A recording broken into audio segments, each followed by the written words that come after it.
exactly how I would go from making $6,000 a month to $30,000 a month the lean way, right? So this means no cold outreach, no big team at all, and no $100 per day ad budget. So you're not spending any more than maybe 30, 40 bucks a day on ads, maybe, right? So first, let's address the issue, right? Let's address the problem. We can't move forward with any kind of symptom or a solution if we don't know the problem, right? So you're stuck at 6K per month because you're pushing 50 plus cold outreach messages a day, right? And cold outreach is, you have no leverage. And I'm going to tell you that is this all from my experience, because I was stuck at 6K a month. That is the number that held me back so heavily. And I think it's a number that actually holds a lot of people back heavily. I don't know why 6K, I've just found it being like some kind of magical bottleneck number. It's super weird. But this is all from my experiences and from people I know that are stuck at 6K a month. So you're pushing out random cold outreach. Nobody likes cold outreach in the first place. So that's just one thing, one reason why you're stuck. Two, you're posting unaligned content and or you're selling too much, right? So your content isn't converting because it's not even close to correlated with your offer, right? There's no, connection between what you're posting to what you're actually selling, what you're providing as a service, right? Or you're selling too much, right? You're posting too many value-driven videos with CTAs after every single one that are completely scripted that you can tell are copy and pasted from ChatGPT. If you're doing that, then your content, that's probably the reason why your content isn't converting at all. Two or three, your VSL is not direct enough. Plus, people don't see it. And if people do see it, it's not direct enough, right? So your VSL is either buried in a bunch of random content or hidden on a landing page that nobody goes to because you have no traffic coming in because nobody's responding to your cold outreach, or it's too fluffy. So if people do see it, they don't know exactly what you're selling, who you're selling it for, who it's not for. It's too, you're casting too much of a wide net with your VSL. And that's a big issue I see a lot of the time is people's VSLs are, way too broad when the reality is it should be speaking to one person and one person only. Now, you have no consistent return on ad spend, or you're just completely unprofitable, right? So your ads are increasing more noise in your business and they're not actually increasing the cash flow in your business. And that is not what we want from ads, because trust me, I'm not going to tell you ads don't work. Ads are amazing. Ads are a lever that every single business owner should be pulling. There is no debate between organic content versus ads. Why not do both? I don't get the people who debate content versus ads. You do both and your acquisition will skyrocket, okay? And obviously, if you're already good at content, your ads are gonna be way better, right? Another thing is your funnel is weak and nobody trusts you. So your conversation flow in your DMs, you're leaking leads because you have no authority. Right, nobody trusts you through your DM setting process and your conversation flow because your funnel is just weak as a whole, and you don't have enough conviction, right? And then finally, you're testing way too many factors and you have no proven system. So your acquisition system is booking maybe 1 to 2 calls a day. Now, if you related to any single one of these, any one, I'm gonna fix each one right now. If you related to all of them, you clicking off this video is detrimental to your fucking business or your life, because you have no attention span to be able to take any help from anybody because you think everybody is trying to sell you something. Now, I'm literally going to fix every single one of these issues because I had every single one of these. I apologize if this is blurry. I had every single one of these issues. So I'm going to fix and show you exactly how I fix them for myself, and you guys can take this information and run with it. First of all, let's break this down logistically, right? 30K per month isn't some kind of magical number that you get from plugging in a certain system or you get from plugging in a certain software. It's not some kind of magical thing that happens. It is math. It's math. And I'm Japanese, but I do suck at math. I will be honest. But let's just break this down logistically. If you wanted to get to 30K per month right now and you're not doing it right now, I'm going to break down the math on exactly what you need to know. And once you know these certain KPIs that you need to hit, it's a lot easier. It's a lot clearer to walk the path because you know what's at the end of the path, right? So if you have a goal, it's like I say a lot of times in my old videos when I was talking about subconscious reprogramming, if you don't have a target for what you're aiming to achieve, you're not going to get anywhere near there. It's like shooting a gun with no, target at the end of the line. It's like you're not going to hit anything. There's no target in the first place. You're not going to hit anything, right? So let's make your targets. For 30K per month, let's say your ticket price is $5,000. For one client a week, you'll be making about $20,000 a month. That's if you're getting PIFs, right? 2 clients a week. If you close 2 clients a week, you'll make $40,000 a month. That is if you're getting pay in fulls each time. Now, if you're not getting PIFs, this is what you need. 1, you need 23 calls per week, okay? And your show up rate needs to be about 65%, right? 23 calls per week is what, roughly 3.3 calls a day, something like that. Most of you guys are already booking 1 to 2 calls a day. It's very easy to book calls, right? But to book 23 calls a week, 3.2 calls a day, it's very, very simple. Don't let that number scare you. So if your show rate is 65% and you're booking 23 calls a week, that means you have 15 calls that people showed up on per week, okay? Close rate should be about 25% or higher. If it's any less than that, you need sales training. 25% is a pretty solid baseline. If your close rate is 25% plus, you're closing about 3.7, or not about, you're closing exactly 3.75 clients per week. Okay, and then your upfront cash collected should be 40% or higher, right? 40% is the minimum. Again, this is if you're not getting PIFs, right? If you're getting an average upfront cost or average upfront payment from people, whether you're doing payment plans or you're splitting it up, whatever the case is, average upfront is $2,000 per client. So $2,000 per client times 3.75 per week over a month is cash collected $30,000 in a month. Okay, now that's cash, that's profit, right? Revenue on here, let's just say you're getting PIFs for every single one. That is what, $70,000 revenue, around there. Or I mean, if you're getting PIFs, it would be profit, but yeah, $70,000 revenue and then $30,000 cash. That's the math. It's so simple. These are the only numbers you need. You don't need to track anything else. You know how many calls you need to book. If you keep your show up rate this high, I'm going to show you guys how to keep your show up rate this high. You know how many calls you need to take and how many people actually need to show up out of the calls that you booked. You know that you need to keep your close rate certain percentage. So that means you're closing this much, and you need to make sure that you're collecting at least 40% of your ticket price each call or each close. You did the math. Now you know what you need to do. You know what KPIs need to be hit in order to hit 30K per month. Now, obviously, you have a few options here. This is just kind of like a baseline math equation or whatever to kind of break down the system behind or to break down the math behind $30,000 a month. There's options. You can increase your upfront percentage, so your upfront cash collected percentage to 60% instead of 40%. So then you're collecting $3,000 per close instead of $2,000 per close, and this means you only need to close 10 guys a month. Okay? Or you can increase your closing rate to 35% instead of 25%, which means you need less calls booked. You don't need as many calls booked because you're closing more of the guys that you do book. Or you can increase your ticket price to 6.5K, which means your upfront, if it's at 40%, is 2.6K. So you only need 11.5 closed per month. Okay, those are a few of your options there. All right, now let's get into how you can actually do this. Right, we're gonna go into the system that I use for myself and the system that I use for all of my clients, and I plug this all in for them hand in hand. This isn't like I get thrown in a course or anything like that.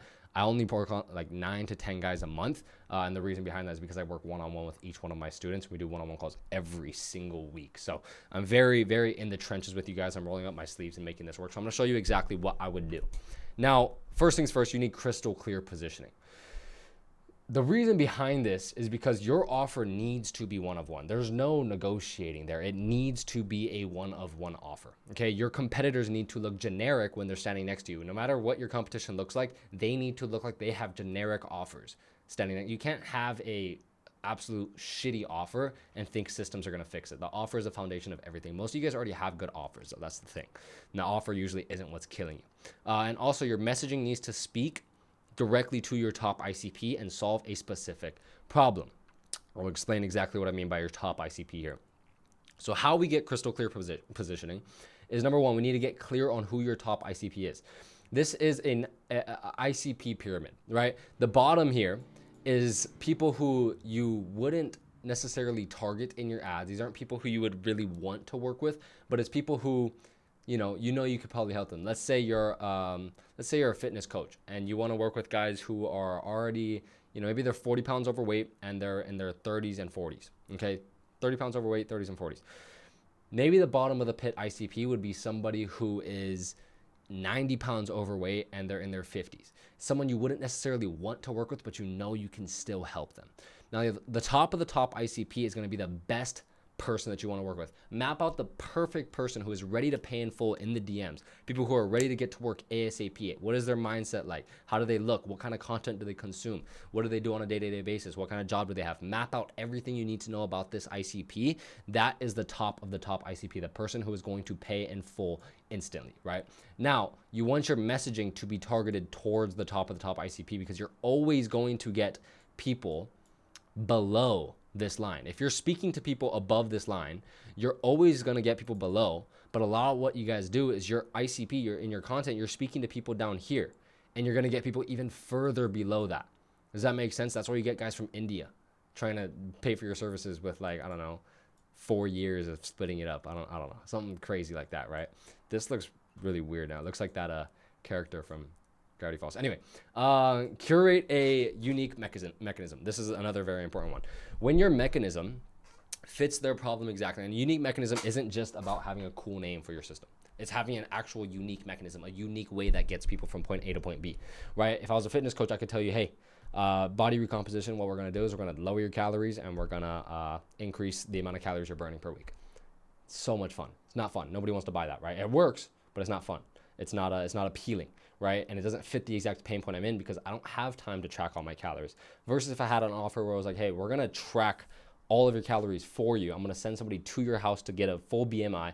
I'm going to get all the numbers. I'm going to build you a meal plan. And I'm actually going to have a chef, a private chef, sent to your house and cook these meals for you, right? That's a way more unique mechanism, a way more unique way of portraying the same point B, the same end goal, right? So when your mechanism fits there, your ICP's problem exactly, belief happens instantly and resistance disappears, right? So your unique mechanism is like a key. And their pain point is the lock. When your unique mechanism is the key that solves their lock, that opens their lock and solves their pain point, belief happens instantly. Okay. Finally, within the positioning, you need to have a blue ocean market positioning. Okay.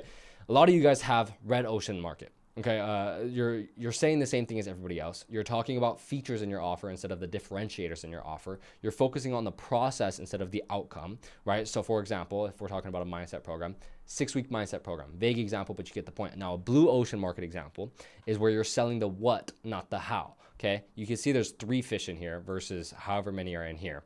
We want to have a blue ocean market. Okay.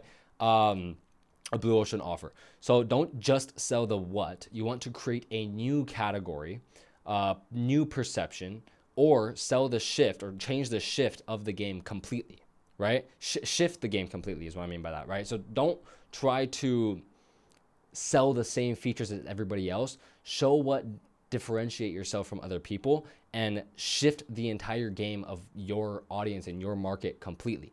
Okay. Also creating subcategories of unique mechanisms. So instead of just having one unique mechanism, every step within your process can be a subcategory of your unique mechanism. So rewire your identity to hit 20K a month without burning out, right? It's a lot clearer. It's a lot more of a blue ocean offer. Now going into the high quality lead acquisition. You need high quality lead acquisition. You need lead acquisition in the first place, but let alone high quality lead acquisition is what makes our offer even better. Or is what makes our system even better, excuse me. So why do we need this? You need to begin attracting leads that are ready to pay in full. Point blank period. If you're attracting guys that just want to use Split It, Klarna, Zip, whatever, your offer is not good enough and you're attracting the wrong ICP. You should have no issue. And if you have a limiting belief holding you back and thinking you're not going to get people in your audience who can piff, you need to solve that limiting belief. And I have videos breaking down limiting beliefs very, very thoroughly. So you guys can go and check that out. But your offer needs to be shown in front of as many quality ICPs as possible, right? You won't get clients if you don't have a proven acquisition system in place. Duh. Sorry for the sassiness here. How do we do this though? So we do this by using what's called a speed to lead funnel. So all that is simple compounding ads with a momentum trigger lead magnet, right? You're basically taking a free community and you're giving people access to that. And then from there, we plug in an acquisition manager with plug and play systems. They have all the scripts they need. You give them all the scripts and they go ahead and book calls for you on the daily. They're booking about 5 to 6 calls a day, right? Then a content strategy within the speed to lead funnel. So YouTube and Instagram content to ensure that no leads are falling through any cracks, top of funnel plus belief shifting content, all that kind of good stuff. Now I could go through this entire speed to lead funnel and break down every single step from taking a cold prospect all the way to having them very hot and close on your high ticket offer and then going into, actually building out their client success roadmaps and all that good stuff. But I want you guys to go and watch this video up here. I'm going to put a video right here. Go watch that video and it's going to break this entire thing down way more in depth. I don't want to talk about this too much here because this video will be 45 minutes long. So let's keep it to the point. Now, once you have lead acquisition dialed in, with this, you should be booking, all of my clients are booking at least 3 to 7 calls a day. Okay, from there, you're booking 3 to 7 calls a day. What you need to do next is redirect these eyeballs to see you more, right? Now, the reason why we need to do this is because most leads will watch one of your YouTube videos and then move on to the next brain rot subject, right? If they see one YouTube video that delivers tangible value of yours, right? You have built a ton of trust already, but you need to keep them on your platform, right? So just imagine, first of all, if you're not on YouTube, get on YouTube. It's a non-negotiable, right? I literally had one of my clients, then I can show you this right now. He was bickering back and forth about like why he's not on YouTube and all this stuff. And I just told him like, dude, get on YouTube. Like that is part of our process. You need to get on YouTube. I'm not negotiating with you on this. Get on YouTube. I don't care what you feel about it. I don't care what you think about it. Get on YouTube. Now I can pull up our Slack channel, and what he said here is pretty funny. He said, this is what a client told him. What's up, bro? Super sorry for the late response. Honestly, the reason as to why I never answered in the first place was because I saw it as far-fetched, didn't really believe. I just watched your YouTube video and it just made me very interested, especially since you started with no experience. I'm also currently a college basketball player, whatever. Talking about his process because his YouTube video, it's his very first YouTube upload. Not a big win at all, but my first ever YouTube upload was a few days ago and I'm already seeing the crazy nurturing he can do, right? So just imagine someone watch a 15-second long reel of yours versus them watching a 25-minute long video of yours, the amount of nurturing you're doing, right? All of you guys watching this right now, if you got to this point, you're watching what, 17, 18 minutes of me yapping, and I've probably built way more trust with all of you guys, right? Versus a 30-second clip on Instagram that you saw of mine. This is building way more trust because I'm giving you guys value that you guys can take and run with and make more money with this information. You give more value with YouTube. Point is, if they see one YouTube video that actually delivers tangible value and you've already built a ton of trust, you can build even more trust by keeping them on your platform, right? So also the reason why we run what I call a conversion circuit, I'll get into it in a second, is it guides the user down a path of actions to take. You're actually giving the users, you're holding their hand throughout your YouTube channel and telling them where they need to go and telling them what actions they should be taking next, okay? Now, how we do this is by using a conversion circuit. Okay, a conversion circuit is building a web-like effect and guiding viewers through a YouTube pipeline. So you keep the prospect listening to you, right, by delivering actual value in each asset. You have to actually deliver value, right? If I was just sitting here yapping about some nonsense and some random, talking about some vague systems or whatever, first of all, you guys wouldn't have stayed to this long. And second of all, you guys wouldn't go to the next video, right? By delivering actual value in each YouTube video, you want to keep the prospect listening to your videos, right? So go on to the next video and then go on to the next video and then eventually guide the prospect to land on a VSL of yours that has a CTA to help them and tell them to take action. Hey, you've watched all these videos, you have all the information. Obviously, it's easier if you just worked with me. Don't be scared of the paywall, do the CTA, book in a call, whatever the case is. And it's gonna be a lot easier for you to get to this point instead of just trying to do all the information on your own, trying to plug it in on your own. I will do it for you. I'll hold your hand and do it. And that's what the offer is there for. It's there to help people, and you want to guide the prospect to eventually use that CTA. Now, this is what the circuit looks like in a nutshell, right? You have a bunch of YouTube assets, right, pointing to one VSL. This is your circuit structure, right? That is pretty much it in a nutshell. Now, mass nurturing. So this is very, very important. Nurturing is what gets people to pull the trigger, quote unquote, right? Getting people to actually, okay, you know what, fuck it, I'm gonna pay. I need to do it. I need to work with this person because all the information he's already given me, all the touch points he's given me, all this stuff, right? You've booked a call now, right? So you've got 25, 30, 50% of the job done, but now you need them, the prospect, to show up to the call informed. You need to build authority through consistent touch points so that the lead will not be able to get away from you. The lead is seeing your emails pop up every single hour. They're seeing your videos pop up every hour. You have, acquisition manager calling them, triaging them, all this stuff. They can't forget about you until their call. You booked the call, but they still need to show up. If they don't show up, the booked call doesn't mean shit, right? You need them to show up. That's where our mass nurturing comes in. This is very, very important. So how we do this is using a pre-call system. So what a pre-call system does is it clarifies who your offer is and isn't for. So it lets them know, hey, if you're, a liberal sissy, don't work with me. Versus if you're someone who, values God, values family, and, is making around 6 to 11K per month, this is who it's for. That is what your pre-call system can do. It clarifies who your offer is and isn't for. Number 2, it builds authority through testimonials. You could see here in our pre-call system, I have 1, 2, 3, 4 videos that are sent to my clients to show all of our testimonials. Let them know what they're getting into. Let them know what we have done for other people, real raw testimonials and real words from our clients and what they actually think about our offer and what our process really is. How do they feel, right? Number 3, you want it to build urgency and fear of missing out. You want to build that FOMO aspect, right? So you can go and look at all of this stuff. We're doing all these things tomorrow. We're going to go to Greece. We're going to go to Bali. We're going to do all these things. This is what our clients get access to. Build that FOMO. Number 4, make sure that your prospects show up knowing exactly what your offer helps them achieve. Okay? That is very, very key. If you have prospects showing up to your call and being like, hey, I don't really know, can you explain this a little more? They didn't watch your VSL. They didn't get nurtured enough. They're not going to buy, right? Every single time that I have a prospect show up on a call, which doesn't happen ever anymore, but every time they show up on a call and they don't know what our offer is about, I just kick them off. I'm like, hey, go watch this video. We can reschedule on another time. It's fine. I don't want to talk to you. The video can explain it 10 times better. My nurturing process and pre-call system could have explained it way better than I can in the next 20 minutes of this call, right? Second thing we do to mass nurture is using a mass nurturing tool. Now, obviously, this isn't something that you guys can just kind of take, but I'm going to show you what we do for our clients. Now, what we do is we plug in human-like interaction with every single lead, right? So number 1, we like and view their stories, the prospect stories. We vote on their polls, likes their posts, like the comments on their posts, adds them to our close friends list, and post stories on the close friends so they can see us, auto DMs them, all this stuff. This is all automated. This is a robot handling all. This is a private tool that I've built with a back-end team of mine that literally nurtures the heck out of all of our prospects before they show up to a call, and it works like a dream. It works so good. Now, the reason why this all works is because we have a lean driven, not loud and cluttered. Our system is not lean. Our system is not cluttered.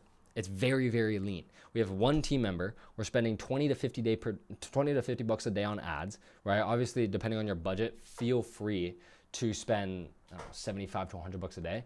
But obviously, you want to see a return on ad spend first, right? Let me get this to focus here. Cool. Biz is built around life, not the other way around. I mean, your business is built around your life, not the other way around, meaning you're not working with clients that you hate, and we're not sacrificing our fun for work. We have time to go play pickleball. We have time to go surf. We have time to go travel, do the things that we want to do because our system is so lean, right? We have one operator, one VSL, and one system. We're not managing 10 plus random VAs in the Philippines. Very, very lean team. We have one acquisition manager that handles everything for us. We're not sending a single cold DM, no bloated ad budgets, meaning we're not spending $500 to $600 a day on ads, let alone $100 a day on ads. It's very, very lean. That is why this works so well. And it's mainly for people who actually prioritize not working with clients that you hate and you want to not sacrifice your life for work. You want to be able to make $30K per month profit, have a good life, and go play pickleball, go surf, go do the things you want to do. My advice to you, take everything from here and run with it. I don't care. Don't reach out to me. I don't care. Do what you want with this information, but this is the lean way on exactly how I'll go from making $6,000 a month to $30,000 a month. Now, I'm going to do something that I just talked to you guys about. Ready? This is the circuit structure that I just talked about. What I want you to do right now, if you got information from this video and you want to know more in depth about what our offer is and how we actually help people go from 6 to 11K per month to 30K per month, you can go watch testimonials all you want, but I want you to watch this video up here. I'm going to leave it in the bio as well. That is going to break down our entire offer on how we can help you if you're in that position. So feel free to do that. No hard CTA here whatsoever. Last thing said is I appreciate you for watching, and I'll see you guys in the next video.